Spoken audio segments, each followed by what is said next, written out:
ಶ್ರೀಕೃಷ್ಣಾಯ ನಮಃ. ವಸುದೇವಸುತಂ ದೇವಂ ಕಂಸಚಾಣೂರಮರ್ದನಂ ದೇವಕೀ ಪರಮಾನಂದಂ ಕೃಷ್ಣಂ ವಂದೇ ಜಗದ್ಗುರುಂ. ಬ್ರಹ್ಮಸ್ಥಾನ ಸರೋಜಮಧ್ಯವಿಲಸಚ್ಛೀತಾಂಶು ಪೀಠಸ್ಥಿತಂ ಸ್ಫೂರ್ಜತ್ಸೂರ್ಯರುಚಿಂ ವರಾಭಯಕರಂ ಕರ್ಪೂರಕುಂದೋಜ್ವಲಂ ಶ್ವೇತಸ್ರಗ್ವಸನಾನುಲೇಪನಯುತಂ ವಿದ್ಯುದೃಚಾ ಕಾಂತಯಾ ಸಂಶ್ಲಿಷ್ಟಾರ್ಧತನುಂ ಪ್ರಸನ್ನವದನಂ ವಂದೇ ಗುರುಂ ಸಾದರಂ. ಶ್ರೀ ಗುರುಭ್ಯೋ ನಮಃ. ಲಂಬೋದರಂ ಪರಮಸುಂದರಮೇಕದಂತಂ ರಕ್ತಾಂಬರಂ ತ್ರಿನಯನಂ ಪರಮಂ ಪವಿತ್ರಂ ಉದ್ಯದ್ದಿವಾಕರಕರೋಜ್ವಲಕಾಯಕಾಂತಂ ವಿಘ್ನೇಶ್ವರಂ ಸಕಲವಿಘ್ನಹರಂ ನಮಾಮಿ. ತ್ವಾಂ ದೇವ ವಿಘ್ನದಲನೇತಿ ಚ ಸುಂದರೇತಿ ಭಕ್ತಿಪ್ರಿಯೇತಿ ಸುಖದೇತಿ ಫಲಪ್ರದೇತಿ ವಿದ್ಯಾಪ್ರದೇತ್ಯಗಹರೇತಿ ಚ ಯೇ ಸ್ತುವಂತಿ ತೇಭ್ಯೋ ಗಣೇಶವರದೋ ಭವನಿತ್ಯಮೇವ. ಶ್ರೀ ಮಹಾಗಣಪತಯೇ ನಮಃ. ಯಾ ಕುಂದೇಂದು ತುಷಾರಹಾರಧವಳ ಯಾ ಶುಭ್ರವಸ್ತ್ರಾವೃತ ಯಾ ವೀಣಾ ವರದಂಡಮಂಡಿತಕರ ಯಾ ಶ್ವೇತಪದ್ಮಾಸನ ಯಾ ಬ್ರಹ್ಮಾಚ್ಯುತಶಂಕರಪ್ರಭೃತಿಭಿರ್ದೇವೈಃ ಸದಾ ವಂದಿತಾ ಸಾ ಮಾಂ ಪಾತು ಸರಸ್ವತೀ ಭಗವತಿ ನಿಶ್ಶೇಷಜಾಡ್ಯಾಪಃ. ಶ್ರೀ ಸರಸ್ವತ್ಯೇ ನಮಃ. ವೇದಾರ್ಥತತ್ವವಿಶದೀಕರಣೇನ ಪುಂಸಾಂ ಉಚ್ಚೈರ್ಗತಿಂ ಜಗತಿ ಯೋ ದಯಾಯ ವಿಧಾತುಂ ರಮ್ಯಾಂ ಪುರಾಣಪದವೀಂ ಪ್ರಣಿನಾಯ ತಸ್ಮೈ ಲೋಕೇಶವೈಭವಪುಷೇ ಋಷಯೇ ನಮಸ್ತಾತ್. ಜಯತಿ ಪರಾಶರಸೂನುಃ ಸತ್ಯವತಿ ಹೃದಯನಂದನೋ ವ್ಯಾಸಃ ಯಸ್ಯಾಸ್ಯ ಕಮಲಕಲಿತಂ ವಾङ्ಮಯಮೃತಂ ಜಗತ್ಪಿಬತಿ. ಶ್ರೀವ್ಯಾಸಾಯ ನಮಃ. ನಾರಾಯಣಂ ನಮಸ್ಕೃತ್ಯ ನರಂ ಚೈವ ನರೋತ್ತಮಂ ದೇವೀಂ ಸರಸ್ವತೀಂ ವ್ಯಾಸಂ ತತೋ ಜಯಮುದೀರಯೇತ್. ಕನಕರುಚಿದುಕೂಲಃ ಕುಂಡಲೋಲ್ಲಾಸಿಗಲ್ಲಃ ಶಮಿತಭುವನಭಾರಃ ಕೋಪಿ ಲೀಲಾವತಾರಃ ತ್ರಿಭುವನಸುಖಕಾರಿ ಶೇಷಶಾಯೀ ಮುಕುಂದೋ ಪರಿಕಲಿತರಮಾಂಗೋ ಮಂಗಲಂ ನಸ್ತನೋತು. ನಮಾಮಿ ಗೋವಿಂದ ಪದಾರವಿಂದಂ ಸದೇಂದಿರಾನಂದನಮುತ್ತಮಾಡ್ಯಂ ಜಗಜ್ಜನಾನಾಂ ಹೃದಿ ಸನ್ನಿವಿಷ್ಟಂ ಮಹಾಜನೈಕಾಯನಮುತ್ತಮೋತ್ತಮಂ. ನಮಸ್ತೆ ಚಕ್ರಹಸ್ತಾಯ ಶಾನ್ಗಹಸ್ತಾಯ ತೇ ನಮಃ. ನಂದಹಸ್ತಾಯ ತೇ ವಿಷ್ಣೋ ಶಂಖಹಸ್ತಾಯ ತೇ ನಮಃ.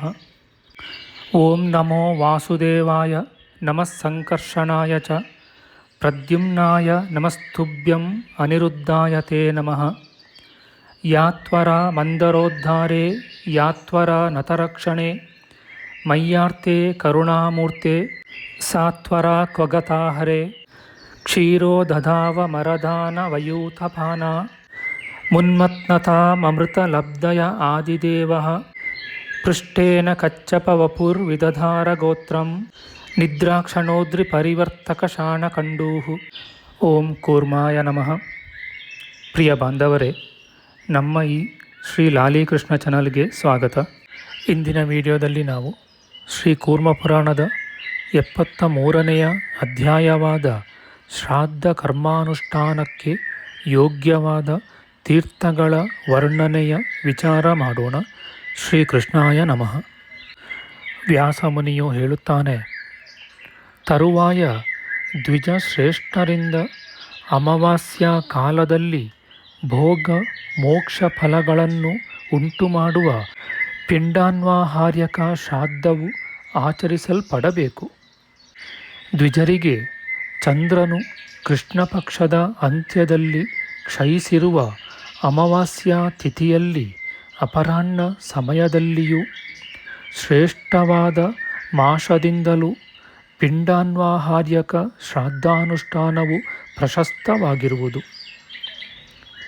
ಕೃಷ್ಣ ಪಕ್ಷದಲ್ಲಿ ಪ್ರತಿಪದ ತಿಥಿ ಮೊದಲುಗೊಂಡು ಚತುರ್ದಶಿಯನ್ನು ಬಿಟ್ಟು ಮಿಕ್ಕ ಸಮಸ್ತ ತಿಥಿಗಳು ಉತ್ತರೋತ್ತರವಾಗಿ ಶ್ರಾದ್ದಾನುಷ್ಠಾನಕ್ಕೆ ಯೋಗ್ಯ ತಿಥಿಗಳಾಗಿವೆ. ಮತ್ತು ಅಮಾವಾಸ್ಯ ತಿಥಿಯು ಪುಷ್ಯಮಾಸ ಮೊದಲಾದ 3 ಮಾಸಗಳಲ್ಲಿ ಬರುವ ಕೃಷ್ಣಾಷ್ಟಮಿಯೆಂಬ ತಿಸ್ರೋಷ್ಟಕ ತಿಥಿಗಳು ಮತ್ತು ಮಾಘ ಮಾಸದ ಪೂರ್ಣಿಮಾ ತಿಥಿಯು ಶ್ರಾದ್ದಾರ್ಹಗಳಾಗಿವೆ. ವರ್ಷಾ ಋತುವಿನಲ್ಲಿ ಮಘ ನಕ್ಷತ್ರದಿಂದ ಕೂಡಿದ ತ್ರಯೋದಶಿಯು ವಿಶೇಷವಾಗಿ ಪುಣ್ಯವಾದ ತಿಥಿಯು. ಸಸ್ಯದ ಪರಿಣಾಮ ಕಾಲದಲ್ಲಿ ಪ್ರತಿದಿನವೂ ಬರುವ ಶ್ರಾದ್ದ ಕಾಲಗಳು ನಿತ್ಯ ಶ್ರಾದ್ದಾರ್ಹವಾದವುಗಳಾಗಿವೆ. ಚಂದ್ರ ಸೂರ್ಯರ ಗ್ರಹಣ ಸಮಯದಲ್ಲಿ ಸಮಸ್ತ ಬಾಂಧವರಿಗೆ ವಿಸ್ತಾರವಾಗಿ ನೈಮಿತ್ತಿಕ ಶ್ರಾದ್ದವನ್ನು ಆಚರಿಸಬೇಕು. ಹಾಗೆ ನೈಮಿತ್ತಿಕ ಶ್ರಾದ್ದವನ್ನು ಆಚರಿಸದಿರುವವನು ನರಕಭಾಗಿಯಾಗುತ್ತಾನೆ. ಗ್ರಹಣಾದಿ ಸಮಯದಲ್ಲಿ ಇತರ ಕಾಮ್ಯ ಶ್ರಾದ್ದಗಳು ಪ್ರಶಸ್ತವಾಗಿರುವವು ಮತ್ತು ಅಯನ, ವಿಷು, ವ್ಯತಿಪಾತ ಮುಂತಾದ ಪುಣ್ಯ ಕಾಲಗಳಲ್ಲಿ ಶ್ರಾದ್ದ ಕರ್ಮಾಚರಣೆಯು ಅನಂತವಾದ ಫಲವನ್ನು ಕೊಡುವುದು. ಸಂಕ್ರಮಣ ಸಮಯದಲ್ಲಿ ಮಾಡಿದ ಶ್ರಾದ್ದವು ಅಕ್ಷಯವಾಗುವುದು ಮತ್ತು ಜನ್ಮದಿನ, ಎಲ್ಲ ಜನ್ಮ ನಕ್ಷತ್ರಗಳ ಕಾಲದಲ್ಲಿ ವಿಶೇಷವಾಗಿ ಭಕ್ತಿಯಿಂದ ಶ್ರಾದ್ದವನ್ನು ಆಚರಿಸಬೇಕು. ದ್ವಿಜಶ್ರೇಷ್ಠನು ಕೃತ್ತಿಕಾ ನಕ್ಷತ್ರದಲ್ಲಿ ಶ್ರಾದ್ದ ಮಾಡುವುದರಿಂದ ಸ್ವರ್ಗವನ್ನು ಹೊಂದುತ್ತಾನೆ. ರೋಹಿಣಿ ನಕ್ಷತ್ರದಲ್ಲಿ ಶ್ರಾದ್ದ ಮಾಡುವುದರಿಂದ ಸಂತತಿಯನ್ನು ಹೊಂದುತ್ತಾನೆ. ಮೃಗಶಿರ ನಕ್ಷತ್ರದಲ್ಲಿ ಶ್ರಾದ್ದ ಮಾಡುವುದರಿಂದ ಬ್ರಹ್ಮ ವರ್ಚಸ್ಸನ್ನು ಪಡೆಯುತ್ತಾನೆ. ಆರ್ದ್ರ, ಪುನರ್ವಸು, ಪುಷ್ಯ, ಆಶ್ಲೇಷ ಮತ್ತು ಮಖ ನಕ್ಷತ್ರಗಳಲ್ಲಿ ಶ್ರಾದ್ದವನ್ನು ಮಾಡುವುದರಿಂದ ರೌದ್ರ ಕರ್ಮಸಿದ್ಧಿ, ಶೌರ್ಯಗಳು, ಭೂಮಿ ಸಂಪತ್ತಿಗಳು, ಸರ್ವಕಾಮಗಳು ಮತ್ತು ಸೌಭಾಗ್ಯವು ಕ್ರಮದಿಂದ ಫಲವಾಗಿ ದೊರೆಯುವವು. ಹುಬ್ಬ ನಕ್ಷತ್ರದಲ್ಲಿ ಶ್ರಾದ್ದ ಮಾಡುವುದರಿಂದ ಧನಪ್ರಾಪ್ತಿಯು ಮತ್ತು ಉತ್ತರ ನಕ್ಷತ್ರದಲ್ಲಿ ಶ್ರಾದ್ದ ಮಾಡುವುದರಿಂದ ಸರ್ವ ಪಾಪ ನಿವಾರಣೆಯು ಉಂಟಾಗುವವು. ಹಸ್ತ ನಕ್ಷತ್ರದಲ್ಲಿ ಜ್ಞಾತಿ ವರ್ಗದಲ್ಲೆಲ್ಲ ಪ್ರಾಶಸ್ತ್ಯವು, ಚಿತ್ರ ನಕ್ಷತ್ರದಲ್ಲಿ ಅನೇಕ ಪುತ್ರ ಸಂತತಿಯು, ಸ್ವಾತಿ ನಕ್ಷತ್ರದಲ್ಲಿ ವ್ಯಾಪಾರ ಸಿದ್ಧಿಯು ಮತ್ತು ವಿಶಾಖ ನಕ್ಷತ್ರದಲ್ಲಿ ಸುವರ್ಣ ಪ್ರಾಪ್ತಿಯೂ ಆಗುವವು. ಅನುರಾಧ ನಕ್ಷತ್ರದಲ್ಲಿ ಬಹುಮಿತ್ರ ಲಾಭವು, ಜ್ಯೇಷ್ಠ ನಕ್ಷತ್ರದಲ್ಲಿ ರಾಜ್ಯ ಲಾಭವು, ಮೂಲ ನಕ್ಷತ್ರದಲ್ಲಿ ಕೃಷಿ ಸಿದ್ಧಿಯು ಮತ್ತು ಪೂರ್ವಾಷಾಢ ನಕ್ಷತ್ರದಲ್ಲಿ ಸಮುದ್ರದಿಂದಾಗುವ ಸಿದ್ಧಿಯು ಲಭಿಸುವವು. ಉತ್ತರಾಷಾಢ ನಕ್ಷತ್ರದಲ್ಲಿ ಸರ್ವ ಕಾಮಗಳು, ಶ್ರವಣ ನಕ್ಷತ್ರದಲ್ಲಿ ಶ್ರೇಷ್ಠತೆಯು, ಧನಿಷ್ಠ ನಕ್ಷತ್ರದಲ್ಲಿ ಇಷ್ಟಾರ್ಥ ಲಾಭವು ಮತ್ತು ಶತತಾರ ನಕ್ಷತ್ರದಲ್ಲಿ ಅತಿಶಯವಾದ ಬಲವು ಉಂಟಾಗುವವು.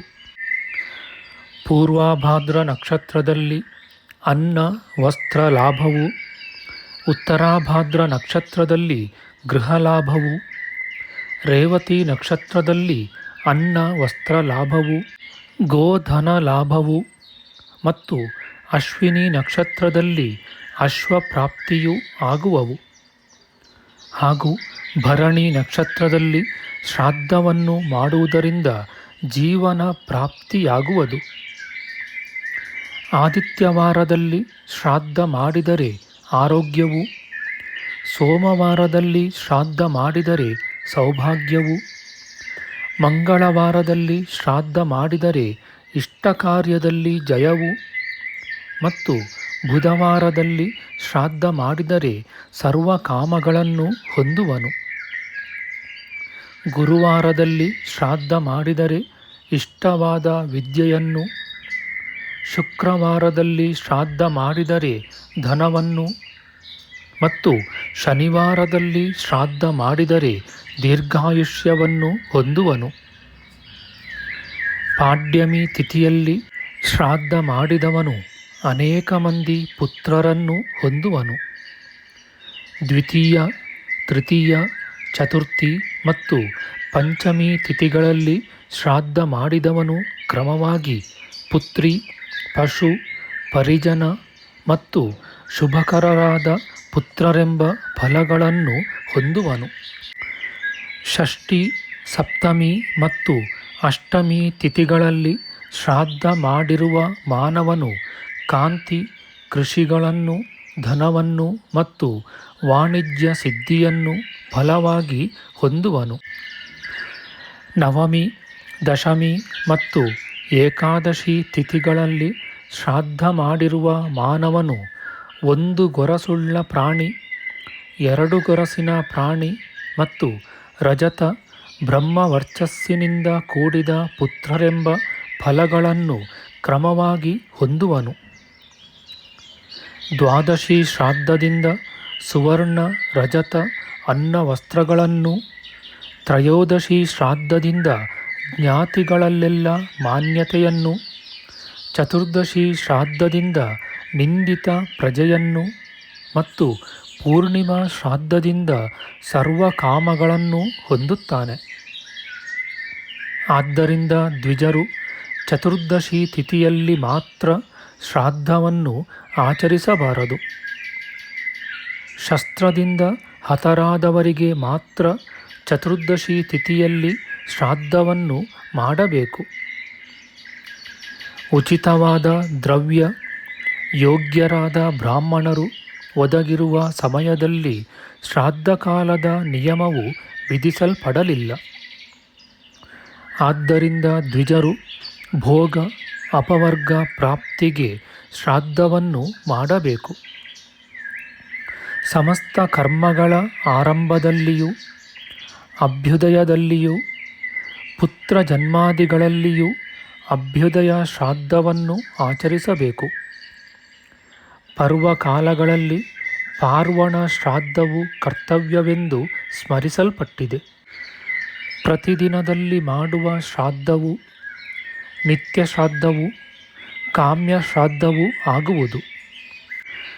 ಏಕೋದ್ದಿಷ್ಟಾದಿ ಶ್ರಾದ್ದವು ನೈಮಿತ್ತಿಕ ಶ್ರಾದ್ದವಾಗುವುದು. ಪಾರ್ವಣ ಶ್ರಾದ್ದವು 2 ಬಗೆಗಳುಳ್ಳದ್ದೂ ಆಗಿದೆ. ಈ ರೀತಿಯಾಗಿ 5 ಬಗೆಯ ಶ್ರಾದ್ದಗಳು ಮನು ಪ್ರಜಾಪತಿಯಿಂದ ಕೀರ್ತಿಸಲ್ಪಟ್ಟಿವೆ.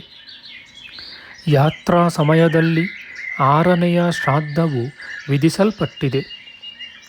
ಅಂತಹ ಯಾತ್ರಾ ಶ್ರಾದ್ದವನ್ನು ಪ್ರಯತ್ನದಿಂದ ಪಾಲಿಸಬೇಕು.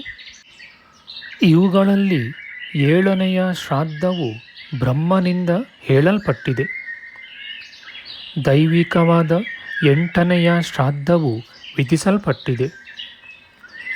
ಅಂತಹ ದೈವಿಕ ಶ್ರಾದ್ದವನ್ನು ಮಾಡಿದರೆ ಭಯದಿಂದ ಮುಕ್ತನಾಗುತ್ತಾನೆ. ರಾಹು ದರ್ಶನವನ್ನು ಹೊರತು ಮಿಕ್ಕ ದಿನಗಳಲ್ಲಿ ಸಂಧ್ಯಾ ರಾತ್ರಿ ಸಮಯದಲ್ಲಿ ಶ್ರಾದ್ದವನ್ನು ಮಾಡಬಾರದು. ದೇಶಗಳ ಪವಿತ್ರತೆಯ ತಾರತಮ್ಯದಿಂದ ಶ್ರಾದ್ದಗಳು ಅನುತ ವಿಧವಾದ ಫಲಗಳನ್ನು ಕೊಡುವವು.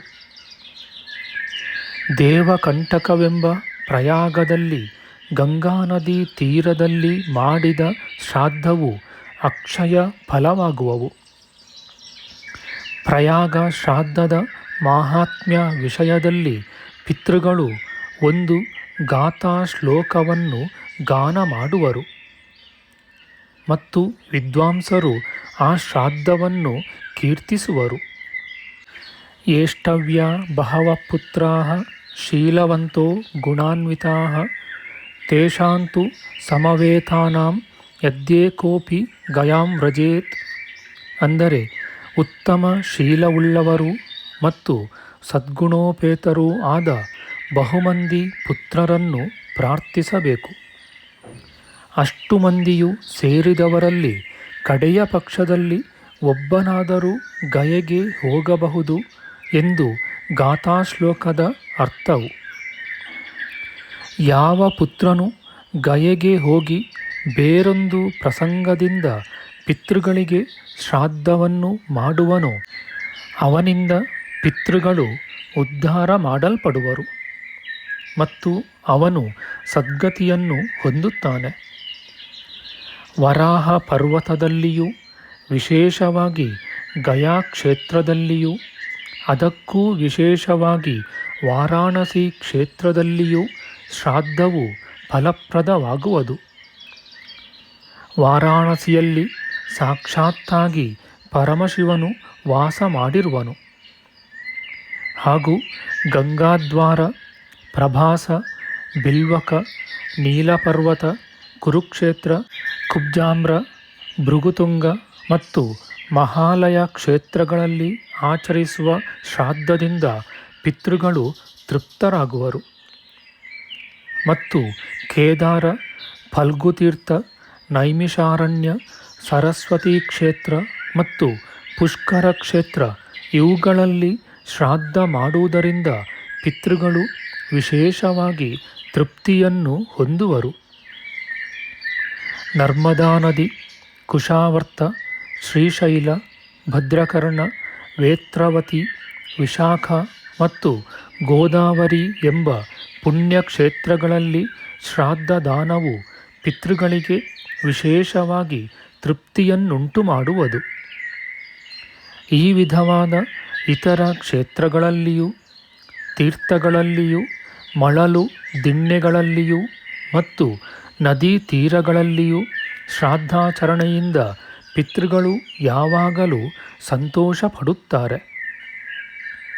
ಭತ್ತ, ಯವ, ಮಾಷ, ಜಲ, ಮೂಲ, ಫಲ, ಶ್ಯಾಮಾಕ, ನೀವಾರ, ಪ್ರಿಯಂಗು, ಗೋಧಿ, ತಿಲ ಮತ್ತು ಹೆಸರು ಎಂಬ ವಿಹಿತ ಸಾಮಗ್ರಿಯಿಂದ ಮಾಡಿದ ಶ್ರಾದ್ದವು ಮಾಸ ಪರ್ಯಂತವಾಗಿ ಪಿತೃಗಳಿಗೆ ತೃಪ್ತಿಯನ್ನು ಕೊಡುವುದು.